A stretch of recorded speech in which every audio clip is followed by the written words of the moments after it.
When they announced anyone who works in the glass factory should come out and meet outside the synagogue, my mother said, "Get ready, you heard what they said, and go meet them." And she actually opened the door and she physically pushed me out, and hearing hopefully one of us will survive, which it meant nothing to me. There's a lot of my dad on the internet, but it's all bits and a bit here and a bit there, and the quality is not great. It's maybe a handheld camera at the back of a room. So to have something that is personalised to us and for the family and the future generations to come, and of such high quality as well. See, I didn't realize. She must have had a premonition or something, I don't know. So after that, the whole town was rounded up and sent to Treblinka. Anyone who got there was sent immediately to guest chamber. I don't know how you got my grandpa to speak for 6 hours straight. So he'll say to me, you know those stories, we don't need to go along with them.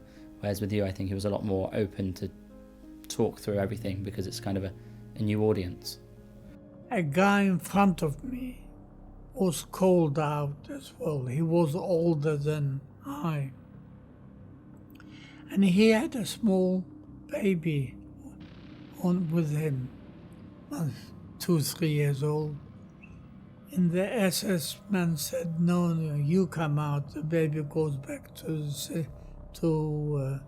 the synagogue.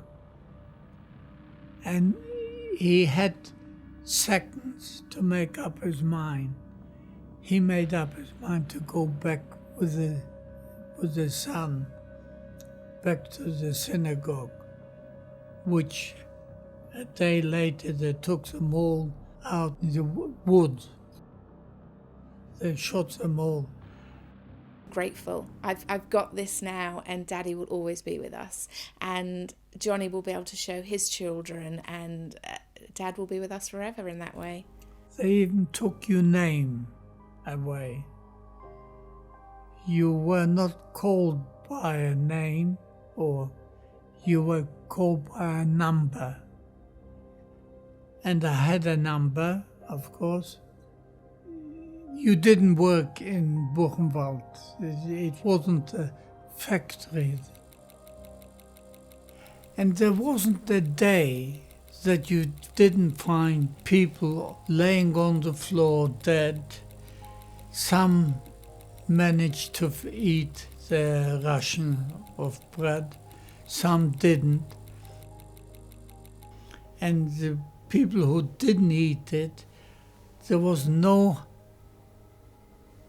harm in my thinking to bend down, pick it up and keep it, and saying, go to yourself, oh, it's one of the lucky days. And eventually you get used to it, that it is part of life. I was just so impressed. It was, I thought it would be literally some guy with a camera, and then there was all the lights and this, as you say, it's like a studio. But once you see the final edit, it's invaluable to have. It means a hell of a lot to us. You can't put a value on a thing like that. So it's just not worth putting off because you don't know when you won't be able to do it.